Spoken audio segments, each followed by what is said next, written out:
Lair Ribeiro. Boa noite, doutor. Boa noite, Alamar. É um prazer muito grande estar aqui com você, com seus telespectadores, falando sobre vários assuntos, incluindo o aspecto da espiritualidade.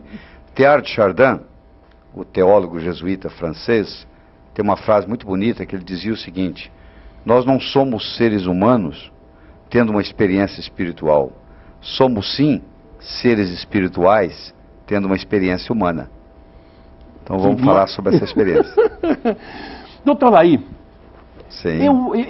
eu sou macaco de auditório dos seus livros. Sim. O Inteligência Aplicada, que é o que eu estou lendo agora... Tá gostando? Mas ele é demais, viu? É. Porque o que eu observo, há muita proposta de livros de autoajuda no Brasil. Aliás, o autoajuda... Ficou até pejorativo, né? Tá até pejorativo, tá demais. É verdade. Tem cada coisa que quando a gente vai observar, que procura, muita palavra bonitinha, mas gente, quando vai... Cadê a profundidade? E o conteúdo? É verdade. O que esse livro acrescentou para mim? É. Eu observo aqui que o senhor, para começar, a apresentação didática do seu livro, a diagramação dos seus livros é alguma coisa muito especial. Eu tenho um carinho muito especial por isso. Você sabe que eles fizeram um estudo, Alamar, nos Estados Unidos. Eles pegaram um livro de 250 páginas e na página 200 eles colocaram um voucher dizendo assim: se você chegou a essa página, destaque isso aqui, leve na livraria onde você comprou e você vai ganhar $100. Só 5% das pessoas que compraram o livro foram reclamar os seus $100, que não é nada, 300 reais. 5%? Aí, 5%. Aí chegaram à conclusão que num livro de 250 páginas, somente 5% chega na página 200. Então eu disse o seguinte, isso me chocou muito. Então eu disse, os meus livros sempre terão uma diagramação de tal jeito que vai facilitar o leitor ler o livro. Quando ele começar, ele não vai parar porque ele está lúcido, porque ele está cansado, porque a diagramação está ruim. Ele pode até parar pelo assunto, que ele não vai gostar, mas não pela diagramação. Então, todos os meus livros, eu faço isso no próprio escritório, eu tenho uma equipe que cuida disso, então eles saem de lá muito bem diagramados. Isso despertou muita atenção, porque o senhor me mandou esse gentil presente, logo 3 livros. Chegou lá em casa, cada um já se apoderou de um. Hoje eu trouxe mais 4. A Tina pegou um, com a minha prima de Vitória Conquista pegou um e eu peguei outro. Falei, então nós vamos terminar de ler, depois nós vamos trocar. E tanto eu como elas tiveram a mesma, mas esse livro dele é diferente, a gente não cansa. É verdade. Ele é gostoso, não é verdade, Tina? Porque elas eu falei, isso já é alguma técnica que ele tem, que a gente precisa aprender, que eu tenho meus livros, alguma coisa editada, mas não tem essa beleza, essa diagramação. Isso aqui é alguma coisa, mexe na psique da pessoa? Sim, muito. Eu leciono, eu tenho 58 anos de idade. Eu comecei a lecionar, Alamar, eu tinha 12 anos, eu era professor de matemática, eu já dava aula particular de matemática com 12 anos. Então eu tenho 46 anos de magistério. Acho que eu não passei um dia sem ensinar. Então eu fui aprimorando a minha didática, fui aprimorando, a chegar a um ponto de conseguir produzir livros como esse, entendeu? Isso aí é uma verdadeira obra de arte. Cada página é uma obra de arte, entendeu? Mas a página, esse livro que você está se referindo, a página que eu mais gosto não foi escrito por mim, foi escrito pela minha esposa. Se você me permitir, eu vou lê-la. Tá? Você acha que está na página, deixa eu ver, 160, peraí. Agora eu vou ficar sem dúvida aqui, onde é que está? Inteligência Aplicada. Não, eu sei, mas eu perdi a página, eu achava que era 161, mas eu acho que eu vou ficar devendo para o telespectador, porque se eu for ficar procurando aqui vai demorar. Mas tem uma página aqui muito bonita que foi escrita pela minha esposa, mas nós vamos ficar devendo essa, vamos colocar, uma outra hora a gente, chama-se O Barulho da Carroça. Você já leu essa página? Não, eu não cheguei nessa parte não. É uma beleza. É uma história verdadeira, que ela escreve com o avô dela, mas eu posso até contar a história, se você quiser. Eu acho interessante essas suas explicações sobre a sinapse, que é coisa que as pessoas não sabem o que é isso, os neurotransmissores. Isso é muito importante. O pessoal vem falar dessas coisas, mas eu acho ainda mais hoje, né, que está tendo tanta doença de Alzheimer, né? Está tendo problema aqui por falta de neurotransmissor. Está aqui, encontrei, está na página 171. Você me permite ler? Por favor. O Barulho da Carroça. Certa manhã, meu avô José, muito sábio, convidou-me a dar um passeio pelo bosque do bairro onde morávamos e eu aceitei com prazer. Depois de caminharmos um pouco, Ele se deteve numa clareira e, após um breve silêncio, perguntou-me: Nequinha. Era assim que ele me chamava, diminutivo de bonequinha. Além do cantar dos pássaros, você está ouvindo mais alguma coisa? Prestei atenção por alguns segundos e respondi: estou ouvindo um barulho de carroça. Isso mesmo, é uma carroça vazia, disse meu avô. Curiosa, perguntei-lhe: como o senhor pode saber que se está vazia se ainda não a vimos? E meu avô respondeu: ora, é muito fácil saber se uma carroça está vazia por causa do barulho. Quanto mais vazia a carroça, mais barulho ela faz. Tornei-me adulta e até hoje, quando eu vejo uma pessoa falando demais, impondo-se aos gritos, tratando o próximo com grosseria e prepotência, ou interrompendo a conversa de todo mundo, tenho a impressão de ouvir a voz do meu avô Zé dizendo: quanto mais vazia a carroça, mais barulho ela faz. Leli, a neta do seu Zé. Que maravilha, bonito, né? Isso é bonito demais. A minha esposa manda mais de 500 e-mails por dia, e ela estava escrevendo isso e colocando na internet, jogando para os amigos dela. Ah, ela escreve também, né? Aí eu vi isso aí e falei: eu vou colocar no livro. E nós agora estamos escrevendo um livro juntos. O próximo livro meu vai ser em parceria com ela. São quantos já? Para adultos eu tenho 16, para criança eu tenho 8. Então o total, por enquanto, são 24 livros. Mas eu tenho 149 trabalhos científicos publicados em revistas médicas americanas. Então eu primeiro escrevi 149 trabalhos para depois começar a escrever esses livros. Qual é o caminho mais curto para o sucesso, doutor Lem? O sucesso, ele não ocorre da noite para o dia. O amanhecer só vem depois da noite toda ter passado. Eu não tenho uma fórmula mágica de que a pessoa hoje está sem sucesso, amanhã ela vai ter sucesso. Você planta uma semente hoje, ela não vai virar planta amanhã de manhã. Tudo tem que crescer organicamente. Se não crescer organicamente, não está certo. Aquele sucesso que ocorre da noite para o dia, geralmente ele não permanece com a pessoa. 90% das pessoas que ganham na loteria, 5 anos depois, não tem mais nada. E estão em situação até pior do que antes de ganhar na loteria. Coisa interessante isso, né? Mostrando que o negócio não vem de fora para dentro, é de dentro para fora. Mas eu ensino no livro Sucesso Não Ocorre Por Acaso, que sucesso é uma ciência. Do mesmo modo que você aprende física, que você aprende química, você pode aprender a ser bem-sucedido na vida. Para fazer isso, do mesmo modo que você não faz um bolo só com farinha, nem só com manteiga, nem só com ovos, você precisa de vários ingredientes. Os ingredientes do sucesso são 6. Primeiro, você tem que ter uma boa autoestima. Você tem que valorizar a sua contribuição para o universo. Porque tem gente que diz assim: lá na empresa, eles não me valorizam. E eu pergunto: e você se autovaloriza? Porque não adianta se você não se autovalorizar, não existe valorização. Toda valorização começa com autovalorização. Segundo ingrediente é a comunicação. Hoje nós vivemos na era da informação. Informação só tem validade quando comunicada. Terceiro, você tem que saber o que você quer. A maioria sabe o que não quer. Quarto, você tem que ter a habilidade de ser mais otimista. Otimismo sozinho não resolve. Pessimismo atrapalha. Quinto, você tem que ter uma dedicação ao trabalho. Só querer ter sucesso não é o suficiente. Você tem que pagar o preço. E finalmente você tem que ser ambicioso no bom sentido. É o que o japonês chama de Kaizen, que significa melhora contínua. Hoje melhor do que ontem, amanhã melhor do que hoje. Inclusive, a doutrina a qual nós professamos, sim, sempre recomenda isso, a doutrina espírita, né? Certo. De progredir sempre. Progredir sempre na direção certa, né? É verdade. E tem telespectador participando disso aqui. Que bom, que vem de Itiúba, na Bahia, o Haroldo Pinto. Sim. Doutor Laí, o que o senhor acha sobre a comprovação da reencarnação pela impressão digital? O senhor tem alguma pesquisa já nesse sentido? Eu não tenho pesquisa nesse sentido, mas eu posso lhe dar o meu ponto de vista, tá? Eu acho que tem 3 forças que contribuem na sua vida. Uma é a astrologia. Eu acho que a astrologia hoje é ciência. Ela inclina, mas não determina. A outra é o processo karmático. E a terceira é o livre-arbítrio. Eu acho que as 3 são importantes. Tem gente que dá muito valor ao processo karmático e esquece de que a maior natureza, o maior dom do ser humano que Deus nos deu é o livre-arbítrio. Então, se você se preocupa muito com o que aconteceu no passado, eu posso lhe garantir que a sua vida passada foi menos importante do que essa, porque essa você está vivendo hoje, a outra já acabou. Nesse processo karmático existe um exagero muito grande. Tem muita gente que dá desculpa. Eu não vou para frente na vida, é por causa do karma, é porque eu reencarnei com karma.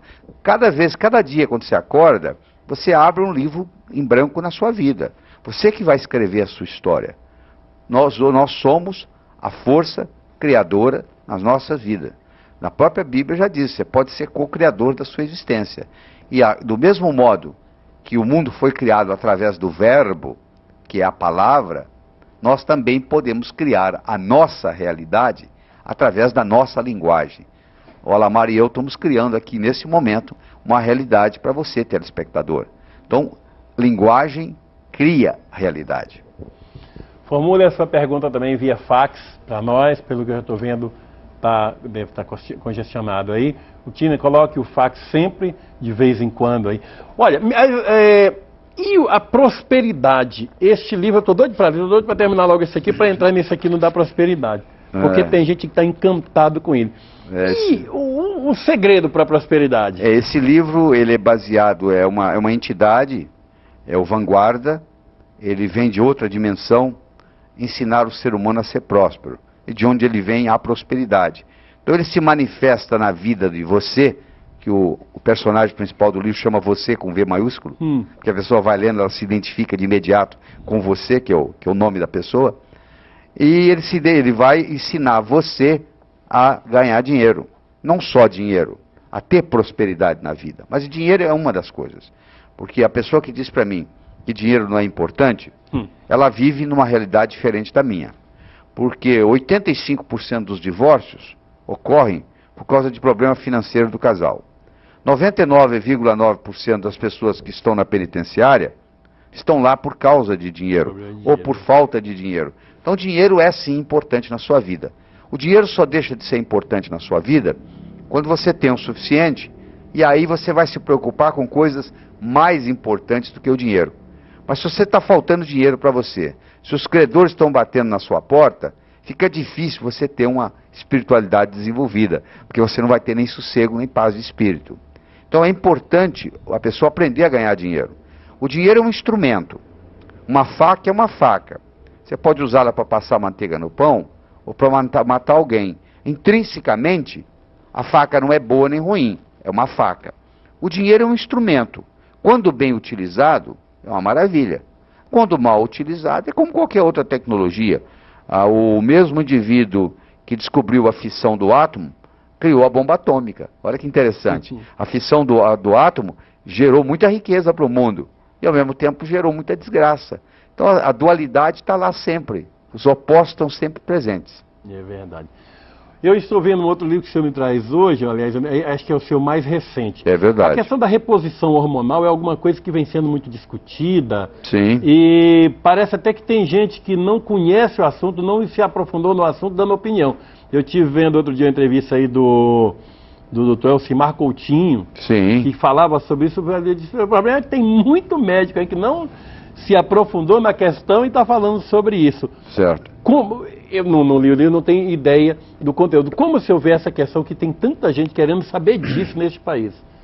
Os estudos mostram, e não são palavras do Laí Ribeiro, isso está na literatura, que as mulheres estão morrendo de infarto miocárdio, de derrame cerebral, de trombose, de câncer de mama, de câncer de útero e de câncer de ovário, devido à reposição hormonal do jeito que ela vem sendo feita. Então, por isso que o livro chama A Verdade sobre Reposição Hormonal. O que nós fizemos? Nós buscamos uma agulha no palheiro.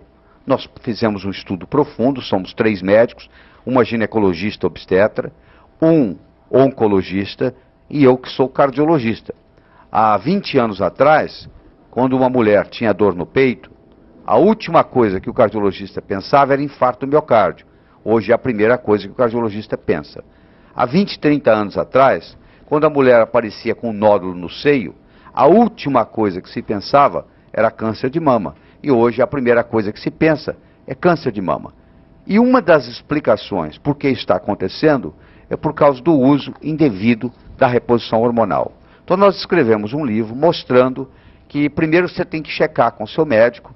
A mulher, esse livro é escrito para mulher, para leiga, ela vai se inteirar dos problemas e ela então vai poder conversar com o médico em um nível diferente daquela de simplesmente chegar lá e perguntar, doutor, o que o senhor acha? Ela vai ter acesso aos estudos, aos dados, às informações, e ela vai decidir junto com o seu médico, numa parceria, se vale ou não a pena fazer a reposição hormonal. A reposição hormonal, do jeito que ela vem sendo feita, ela deve ser abolida, porque ela está matando as pacientes. Isso, o último estudo mais recente, Alamar, publicado grande, é um estudo que veio da Inglaterra, foi publicado no Lancet, e mostrou 1 milhão de mulheres que foram estudadas, idade de 50 a 64 anos, e mostrou que as mulheres recebendo reposição hormonal tiveram um aumento de incidência de câncer de mama de até 100%. Eu estou vendo aqui, você está tratando também da questão da osteoporose, prevenção e tratamento. A osteoporose hoje se tornou uma enfermidade muito comum, principalmente depois da menopausa, porque antigamente as mulheres andavam, hoje todo mundo anda de carro. Ninguém mais tem atividade física, ninguém tem tempo mais de fazer caminhadas.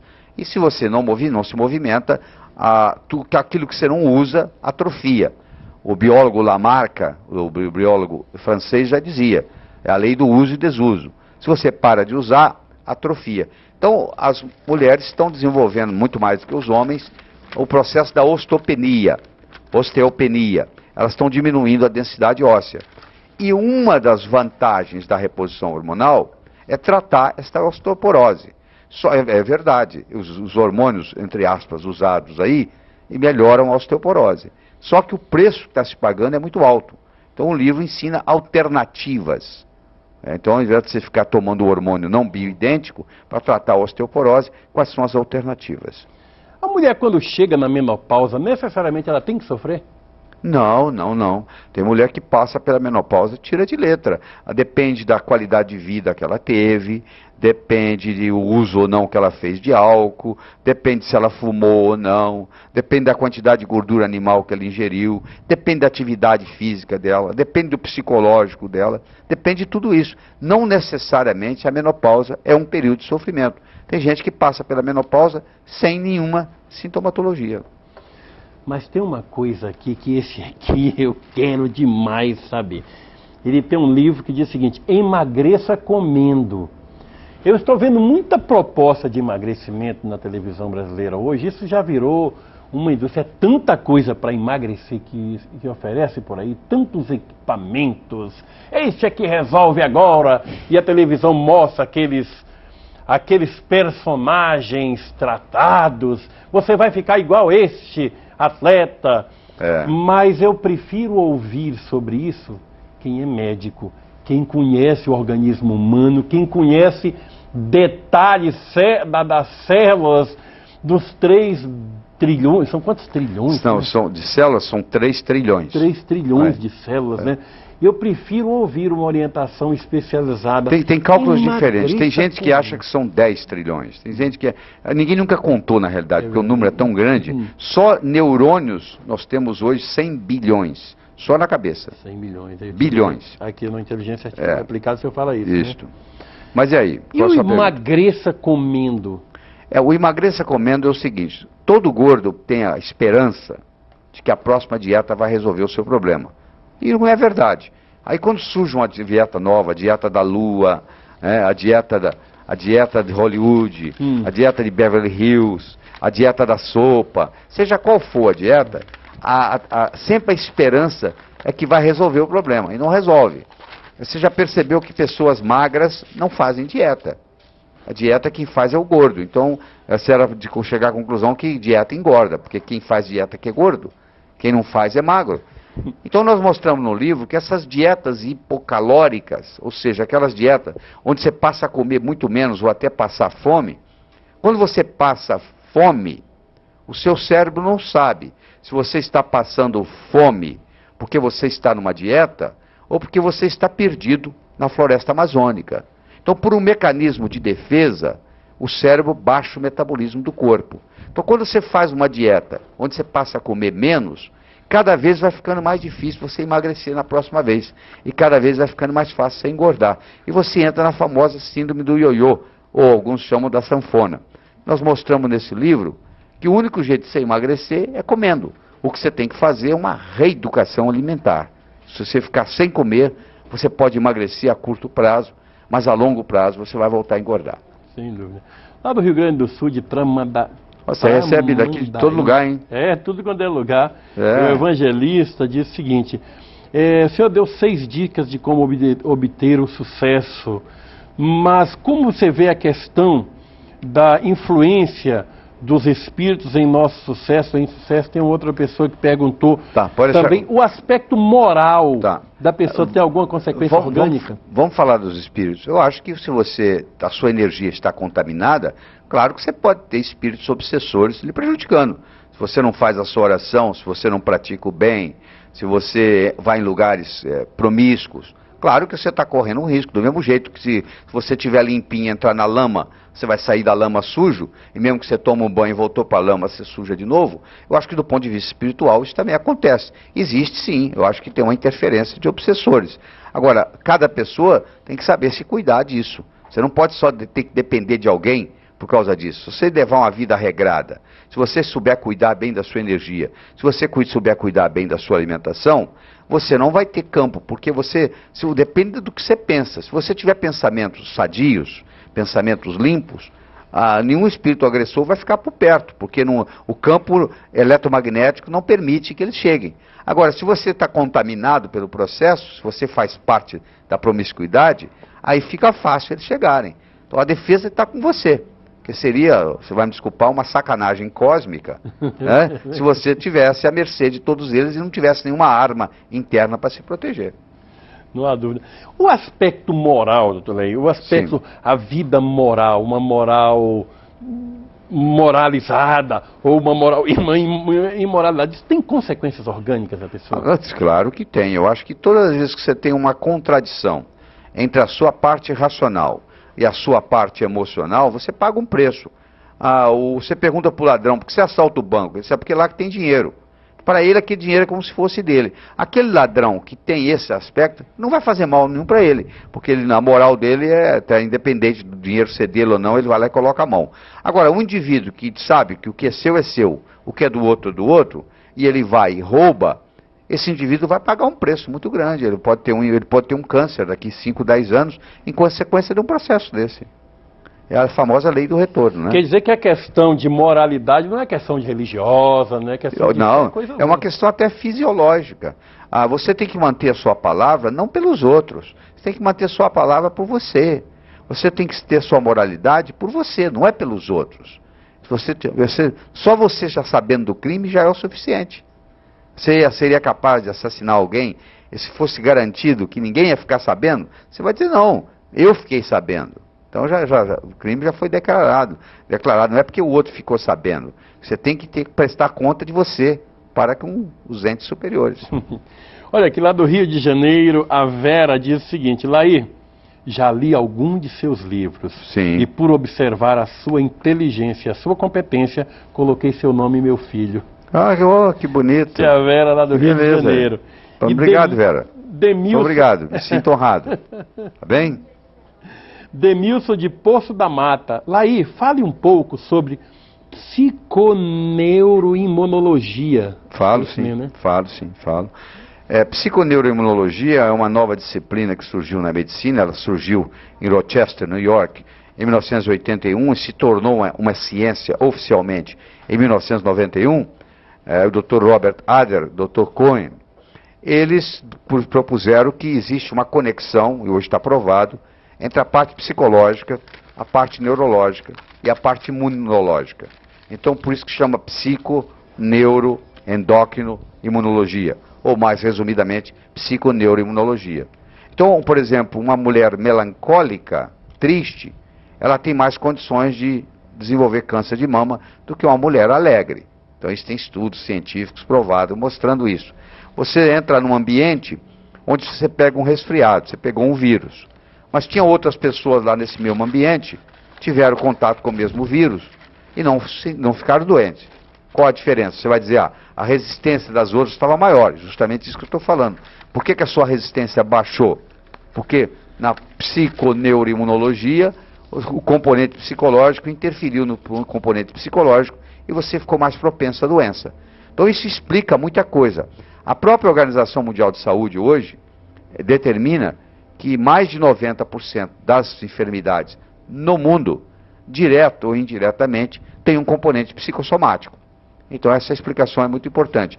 A psiconeuroimunologia hoje é uma disciplina médica nos Estados Unidos, já introduzida em várias universidades americanas. Infelizmente, pelo menos que eu saiba, aqui no Brasil ainda não virou uma disciplina, mas mais cedo ou mais tarde vai chegar ao seu lugar. E aqui um fax, esse aqui da de São Paulo mesmo, da Paula Arantes. Boa noite, que maravilha. Doutor Laí, fale um pouco sobre o talento e como usá-lo para prosperar. Obrigada, Paula Arantes. Pois é, Paula, nós todos recebemos talentos diferentes, né? O Pelé recebeu o talento de jogar futebol, o Einstein de pensar em 3 dimensões, o Mozart da música. O que você tem que descobrir é o seguinte: quais são as suas qualidades, quais são os seus talentos. Se você tem 2 metros de altura, você não vai querer ser jockey, não vai funcionar. Se você tem 1,50 m, não vai dar para você jogar basquete. Então você tem que decidir naqueles pontos fortes e capitalizar neles. Eu acho que quando Deus nos entrega os talentos, depois que nós morrermos, depois que nós transcendermos, depois que nós mudarmos o nosso endereço cósmico, quando a gente chegar lá do outro lado, ele vai cobrar da gente. Olha aqueles talentos que eu lhe dei. O que você fez com eles? Você tem que fazê-los progredir. Aliás, ele vai fazer muito mais perguntas do que essa. Ele vai perguntar, por exemplo, por que você aprendeu aqui? Nós estamos aqui na vida para aprender, isso aqui é uma escola. Ele vai perguntar se a sua passagem por aqui fez do planeta Terra um lugar melhor que daqueles que virão depois. Eu acho que a mais importante pergunta que nós vamos ter que responder é a seguinte: você contribuiu mais do que você custou, ou você custou mais do que você contribuiu? Isso é muito importante. Eu acho que toda noite, quando você coloca a cabeça no travesseiro, você tem que perguntar isso. Eu custei mais do que contribuí hoje, ou eu contribuí mais do que eu custei? Aqui tem um telespectador que é o Valdelino de Ambuguaçu, em São Paulo, e diz o seguinte: doutor Laí, fale um pouco sobre os médicos. Tem os médicos espíritas e os não espíritas que tratam os pacientes. Tem uns médicos que tratam o paciente com casca e tudo. E uns médicos que observam, parece que, o aspecto espiritual também do paciente. Infelizmente na faculdade de medicina, a gente não tem essa preocupação, não é ensinado isso para os médicos. Então, não é culpa dos médicos também, isso não chegou ainda às escolas. Então, é muito comum hoje o médico ver o paciente como um número, como uma enfermidade, e não como um todo. Ninguém tem uma mama ambulante que sai andando sozinha, aquela mama está num corpo. A próstata, ninguém tem uma próstata ambulante, a próstata está num corpo. Esse corpo, ele tem vários níveis. Ele tem um nível físico, ele tem um nível mental, ele tem um nível emocional, ele tem um nível espiritual. Tanto é que existe hoje fotografia kirliana de baixa amperagem e alta voltagem, que pode tirar uma fotografia da sua energia e mostrar uma fissura na sua aura.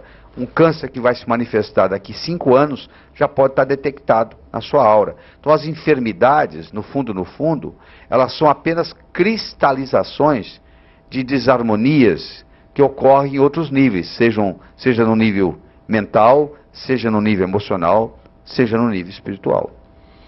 Esse é daqui de São Paulo também, o Anicira. É verdade que na menopausa, toda vez que sobe aquela onda de calor, destrói milhares de neurônios? Não, não é verdade isso não. Isso não é verdade não. O nosso corpo, ele tem um sistema de regulagem de temperatura muito forte. Fosse assim, quando você tinha 38 graus de febre, você ia destruir muito neurônio, não ia? Tem gente que tem infecção crônica aí, fica com tuberculose, com febre tantos anos. Não é verdade. Agora, o fogacho, que você está se referindo, o nome científico é fogacho, essas ondas de calor incomodam sim. E se a mulher que ainda está menstruando, se ela fizer uso de derivados de soja fermentados, cozidos, ela pode ter uma melhora muito grande. E se isso não melhorar com os derivados da soja, ela então deve procurar um ginecologista, discutir com ele a possibilidade do uso de hormônios bioidênticos. O que é isso? Você quando compra numa farmácia um hormônio para tomar via oral, na realidade isso não é um hormônio, é um hormônio modificado, porque não se pode patentear uma substância biológica. Tudo aquilo que é fabricado pelo seu organismo não pode ser patenteado. Então a indústria farmacêutica não quer vender remédio sem patente. Então eles pegaram o hormônio endógeno fabricado pelo corpo e fizeram um parecido. e vendem no mercado, como se fosse hormônio, mas é apenas parecido. Então esse hormônio, quando entra, é como se fosse uma chave numa fechadura. Você pode usar até uma chave que não seja da fechadura, mas cada vez que você usa, você estraga um pouquinho a fechadura. É isso que está acontecendo. Cada vez que o hormônio entra, ele altera um pouco a fechadura da célula. E isso, o corpo paga um preço com isso, que é desenvolvimento de câncer. Enquanto que quando você usa o hormônio bioidêntico, que não é comprado em farmácia, mas o médico receita, você vai numa farmácia de manipulação, e lá eles têm, que eles importam, ou do Japão, ou da Alemanha, ou da Inglaterra, ou dos Estados Unidos, e eles então fornecem, na dosagem certa que o seu médico mandou, esse hormônio, quando entra no corpo, aquela chave foi feita para aquela fechadura. Já não existe mais esse problema de incompatibilidade. E as pessoas que desejarem entrar em contato com o Dr. Laí Ribeiro, como deve fazer? Tem número de telefone? Coloca aí, né, Petitia? Tem telefone? Eu tenho um escritório aqui em São Paulo, o telefone está aí, é 3889-0038. E se você quiser entrar no meu site, www.lairibeiro.com.br, lá tem toda a explicação dos cursos, dos livros e etc. Tem cursos lá mesmo, eu tive a oportunidade de ver com áudio e vídeo, né? Tudo isso. É verdade, tem sim, tem cursos online. Online, né? É muito interessante. A internet é muito... Tem em espanhol, tem em inglês, tem em português. Nós estamos conversando aqui e os cursos estão sendo vendidos para o mundo todo. Que bom, né? Esse é o mundo cibernético de hoje, né? É verdade. Tem aqui um e-mail do Fausto Oliveira de Guarapari, no Espírito Santo, Sim. Um fax, que fala: há tempos que eu pensava em enviar um fax a respeito de um assunto que acho muito importante. Certo. Mas só agora, depois de receber o livro já estava escrito que você me enviou, tomei a iniciativa de fazer... baseado no mesmo. Estará ultrapassado o Evangelho? Estou de pleno acordo com o autor quando diz: instrução é uma coisa muito boa, é necessária, mas não foi só isso que Jesus prometeu. Prometeu consolação para todos, sem distinção de nível cultural. O grifo é meu. Será que alguém não pensa nisso? Depois reclamamos que os protestantes estão se infiltrando nas classes menos esclarecidas. Reclamamos de quê? Nós não estamos abandonando esses irmãos. Como é que o doutor Laí vê, Sim. por exemplo, o Evangelho, a vivência religiosa? Outro dia, entrevistando o doutor Sérgio Felipe, no programa que eu tive aqui na TV Gazeta, Sim. perguntando: religião faz bem? Ele disse: depende, pode fazer bem, pode fazer mal. Certo. Como o senhor define a questão da religião, da religiosidade das pessoas? Uma coisa é religiosidade, outra coisa é religião, né? Eu acho que existem mais de 500 religiões no mundo. Essa história de dizer que a sua é certa, então a sua está certa, as outras 499 estão erradas. Eu acho que a religião é criada pelo ser humano. Como ela é criada pelo ser humano, ela também tem seus problemas. Eu fui criado numa religião católica. Eu fui 6 anos semi-interno em colégio de padres jesuítas. Então eu tenho uma formação jesuítica muito forte. Aliás, parte do meu sucesso e da minha disciplina eu devo aos padres jesuítas. Claro que eu conheço vários maravilhosos. Hoje eu tenho um pensamento ecumênico. Como você disse aí, eu trabalho com muito prazer no Perseverança, ajudo, dou aula, contribuo, etc. e tal, porque eu acho que eles fazem um trabalho muito bonito. Eu acho que onde houver trabalho, onde houver beneficência, onde houver gente querendo ajudar os outros, querendo ou não, nós estamos praticando uma religiosidade. Eu acho que a gente não deve ficar muito aficionado com dogmas, é esse dogma ou é aquele dogma. Na realidade, nós não sabemos isso. Isso é passado de pai para filho. E muitas vezes você tem a religião porque o seu pai era daquela religião. Então eu acho que existe mais de um caminho que leva a Roma, como existe mais de um caminho que leva a Deus. Eu conheço gente que fala que é ateu, mas que vive uma religiosidade muito maior do que aquele que está falando em Deus o tempo todo. Porque a sua vida fala mais alto do que tudo. O modo como se comporta. Às vezes a pessoa fala até que é ateu, mas eu digo que está falando da boca para fora. Porque o procedimento, o comportamento daquela pessoa, a dignidade, o caráter... Eu conheço vários ateus dignos. Dignos. Então você tem que tomar cuidado para saber separar o joio do trigo. Né? Olha aqui, de Campinas, a Palmira pergunta: o diabetes é causado por que motivo, doutor Laí? De onde vem? Nós temos 2 tipos de diabetes. Nós temos o diabetes tipo 1, que é o diabetes geralmente juvenil, ele geralmente se instala na adolescência, ou às vezes na infância, que ele é insulino dependente, ele depende de insulina, e tem o diabetes tipo 2, que hoje é o mais comum que existe, muito mais comum, que é como que se houvesse uma resistência à insulina. Às vezes o pâncreas está produzindo insulina, mas há uma resistência da insulina a nível celular. E desencadeado por várias coisas, às vezes pelo álcool, às vezes pelo excesso de café, às vezes pelo próprio excesso de açúcar. Então isso aí depende muito de como você leva a sua vida. Claro que tem um componente genético importante. Se o seu pai é diabético, a sua avó era diabética, o seu irmão é diabético, a sua propensão de ser, não quer dizer que você vai ser, não. A sua propensão é muito grande. Mas se você já sabe disso, você tem que mostrar, tem que passar a ingerir menos açúcar, menos carboidrato, menos gordura. Você tem que tomar um cuidado mais especial. Agora, uma pessoa que tem uma genética muito boa, mas o fulano tem 90 anos e come de tudo. Talvez ele tenha uma genética muito, muito inteligente, e ele, se não comesse o que ele come, ele deveria viver 120. Ele vai morrer com 90 e poucos, mas podia ter vivido até os 120. Você não sabe. Você conhece a história do padre que era muito, muito nervoso, e um dia a beata chegou perto dele e falou assim: "Seu padre, eu não entendo. O senhor celebra a missa todos os dias, o senhor comunga todos os dias, eu só passo o resto do dia nervoso." Aí ele falou assim: "Você imaginou se eu não celebrasse a missa? Como é que seria? Estaria matando alguém." Verdade. Né? A Maura lá de Fortaleza diz que ela tem 33 anos e usa o hormônio que o doutor me passou. Eu tenho implante desde os 29 anos. O que o senhor poderia falar sobre isso? Eu acho que você tem que conversar com o seu ginecologista da possibilidade de você tirar esse implante.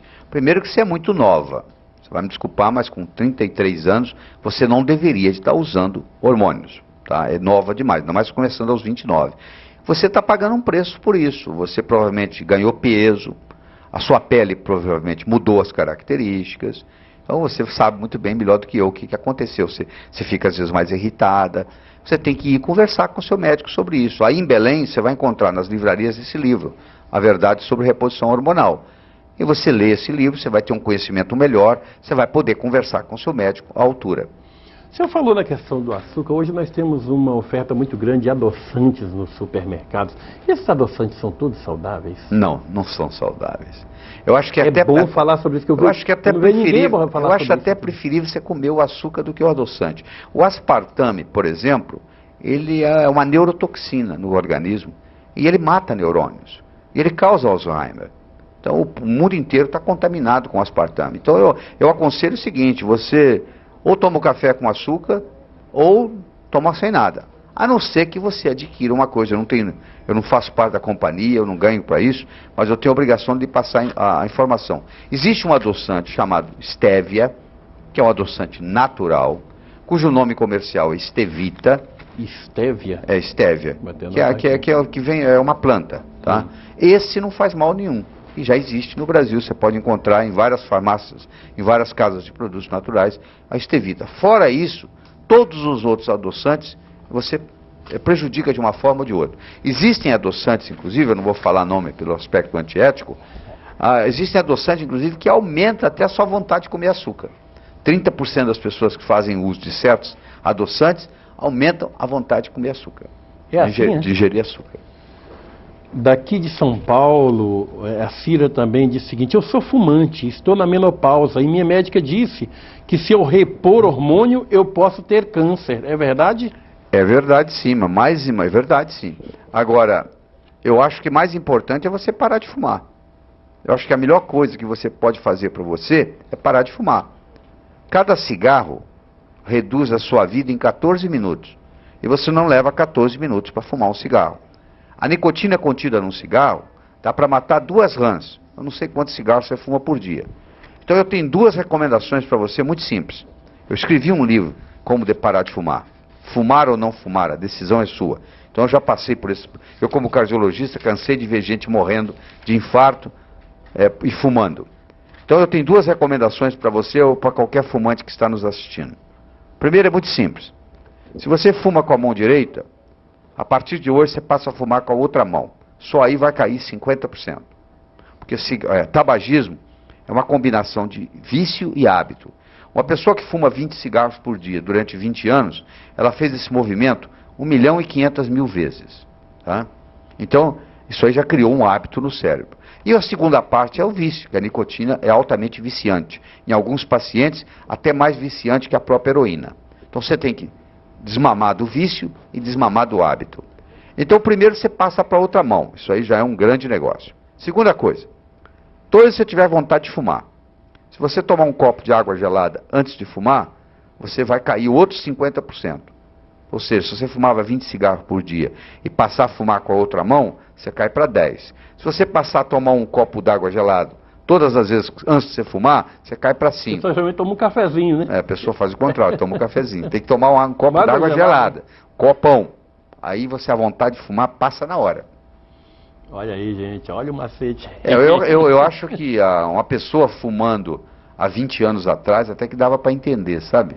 Porque naquela época a gente não tinha ainda os malefícios do cigarro. Hoje, o próprio indivíduo que fazia a campanha do Marlboro morreu de câncer de pulmão por causa do cigarro. Você está esperando o quê? Poxa, você quer adoecer primeiro para depois parar? Eu acho um absurdo uma pessoa continuar fumando hoje. Você tem que fazer todo o esforço possível. Isso é a melhor coisa que você pode fazer. Agora, é verdade, se você fuma e faz reposição hormonal, a sua chance de ter derrame aumenta 40 vezes. Então, nisso a sua médica está muito certa. Então, primeiro você tem que parar de fumar, para depois você pensar na possibilidade ou não de fazer a reposição hormonal. Eu quero dar um aviso aos amigos telespectadores associados do Clube Visão, que nós mandamos os boletos deste mês de dezembro, mas o banco lá deu uma mancada e mandou em duplicata. Mandou uma falhazinha do processamento de dados lá, só um que vale, tá? Aquele que tem a data do dia 19, de vencimento dia 19, porque era para... Houve um erro no primeiro processamento, mandaram que nós transmitíssemos o arquivo novamente, mandamos, só que eles mandaram 2 vezes para vocês. E a gente pede que rasguem, quem receber 2, rasgue um, que só vale mesmo 1. Só isso aí, hein? De Bagé, lá no Rio Grande do Sul. Beleza. Ô, gauchada querida, que saudade desse Rio Grande. Otoniel, já li seus livros e gostei bastante, mas gostaria de saber maiores detalhes de como manter a forma permanente, o entusiasmo e o alto astral. Você tem que ter, Otoniel, né? Otoniel, você tem que manter objetivos de vida, você tem que manter metas. O futuro cria o presente.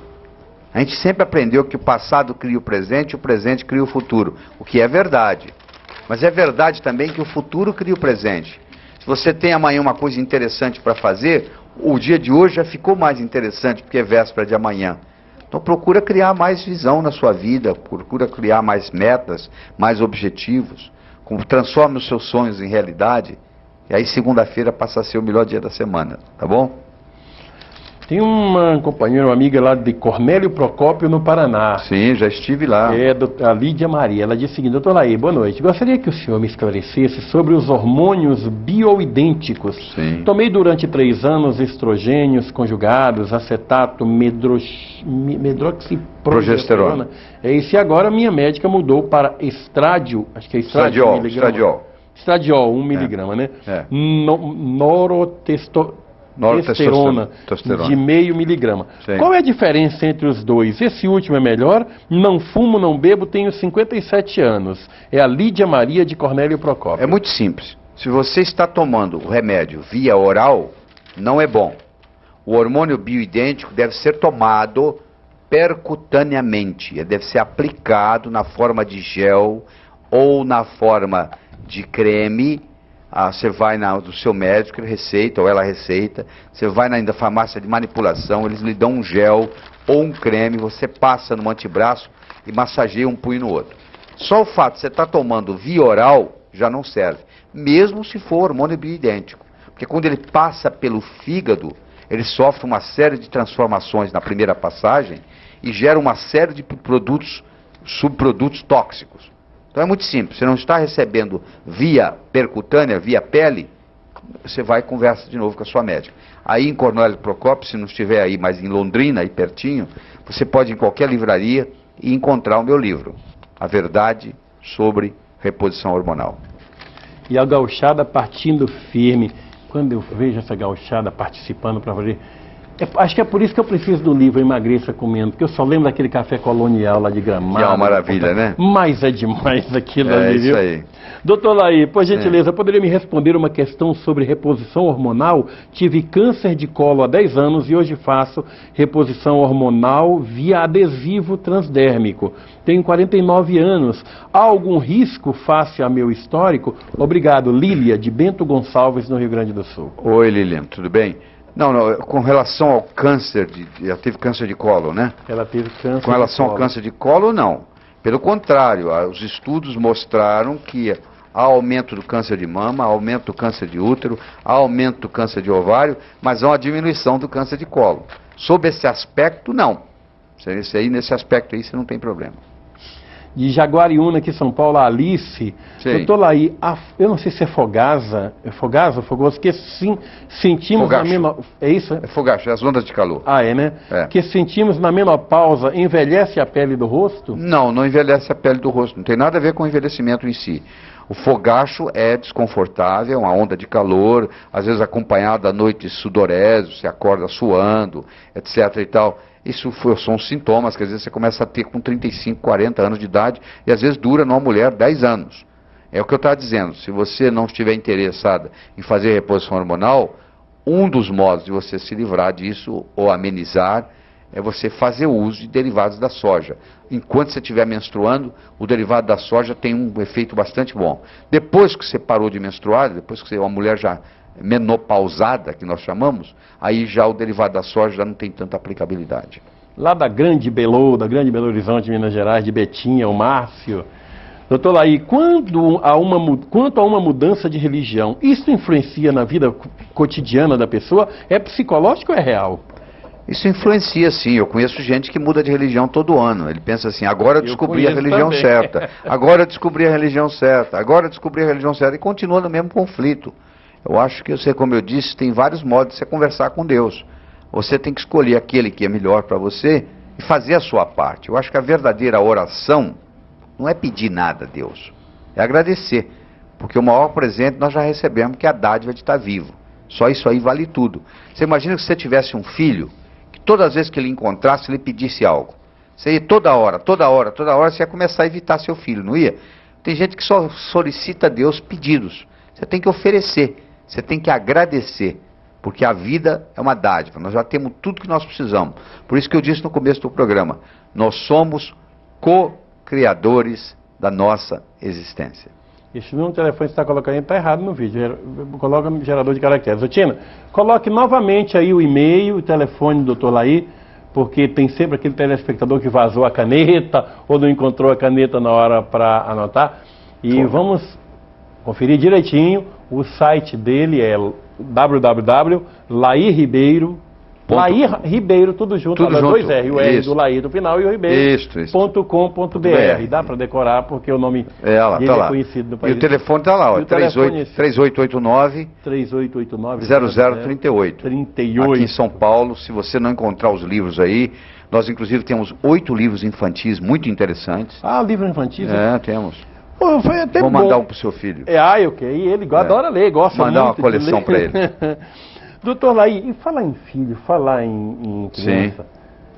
A juventude hoje tem alguns comportamentais, tem umas coisas aí que eu particularmente questiono algumas orientações da moderna psicologia. Não sei se estão seguindo bem o Adler, o Jung, o Freud, mas tem umas coisas aí que eu nunca vi tanto desrespeito aos pais como nos dias atuais.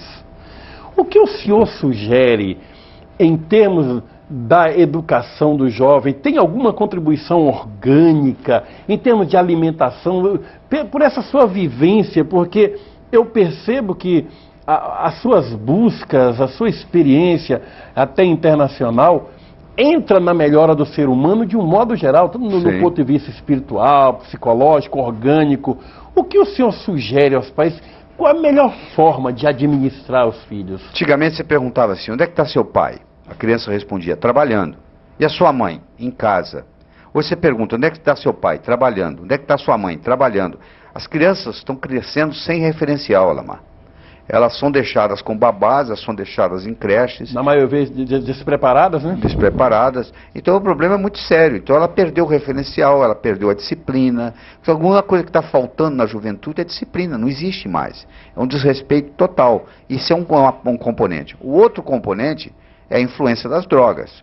Você sabe que hoje, por modismo, todo mundo quer experimentar droga. E tem droga como o crack, por exemplo, que 80% dos viciados em crack viciaram com uma experiência só, não precisa da segunda. A primeira já foi o suficiente para viciar. E terceiro, a alimentação está muito precária. Às vezes a alimentação até está boa, o problema é a nutrição. Se você come um hambúrguer com Coca-Cola e fritas, você se alimentou, você não nutriu. Meia hora depois você está com fome de novo, porque a célula continua pedindo nutriente. O nutriente é muito importante. Então as pessoas são mal nutridas. Mesmo pessoas de classe média alta estão mal nutridas. Os buracos de ozônio, na camada de ozônio, fazem com que o raio solar chegue às nossas cabeças de uma forma diferente. O seu pai, seu avô, não se preocupava com câncer de pele no sol. Porque isso não existia essa conversa, né? Ninguém falava nisso. Hoje você tem que se preocupar, porque o sol causa mesmo câncer de pele. Por quê? Porque o sol está chegando na nossa pele de uma forma diferente. Ele não é mais filtrado na camada de ozônio porque tem os buracos. E junta com esse processo de subnutrição, ou de desnutrição, mesmo estando alimentado, e cria esses problemas todos que você vê aí, essas chacinas, aquele jovem lá nos Estados Unidos que vai e mata 12 colegas na sala. Aquilo ali é subnutrição. Não se falava nisso. Não existia isso na antiguidade. Então está ficando muito difícil, está ficando muito complexo a gente educar filho, está ficando cada vez mais difícil. É um desafio muito grande. Olha aqui, doutor Laí, eu sou ansiosa e engordo sem me alimentar. Faço caminhadas, mas não tem jeito. O que devo fazer para acabar com a ansiedade e parar de engordar? Eu sou cardíaca e diabética. Que é Peco, Terezinha de Vitória da Conquista, na Bahia. Pois é, isso é verdade, tem pessoa que engorda sem comer muito, só cheirando a comida. Se você é diabético, eu acho que você tem um distúrbio hormonal, provavelmente você tem algum componente tiroidiano, da tiroide, você tem que procurar um endocrinologista e avaliar isso, porque hoje é muito comum a tiroide ser preguiçosa, e a tiroide preguiçosa faz isso. Mesmo você não comendo nada, você engorda. E aqui, como hoje nós estamos contaminados com agrotóxicos, a água está contaminada, o solo está contaminado, a carne que você ingere, muitas vezes tem hormônio que fez o animal crescer mais depressa. Isso aí interfere muito. Às vezes mesmo comendo pouco, faz uma diferença. Mas a recomendação que eu tenho para vocês, vai no endocrinologista, já que você tem lá seu endocrinologista que vê sua diabetes, vê a parte tiroidiana. De Pelotas, no Rio Grande do Sul, Francisco faz uma pergunta que vários telespectadores já fizeram neste programa para outros entrevistados, inclusive outros médicos. O que o senhor indica para mim que tenho síndrome de pânico?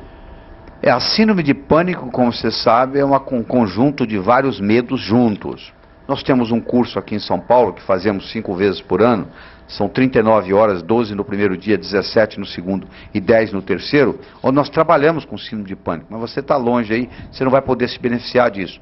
Eu tenho um livro chamado O Poder da Imaginação, que provavelmente você não vai encontrar na livraria aí. Se encontrar, uma beleza. Se você não encontrar, você liga para o 011, né, para São Paulo, por telefone 3889-0038, que apareceu antes aí no vídeo, eu vou repetir, 3889-0038, você liga para esse telefone e a pessoa lá do escritório, as meninas lá vão lhe mandar, pode lhe enviar o livro via Sedex.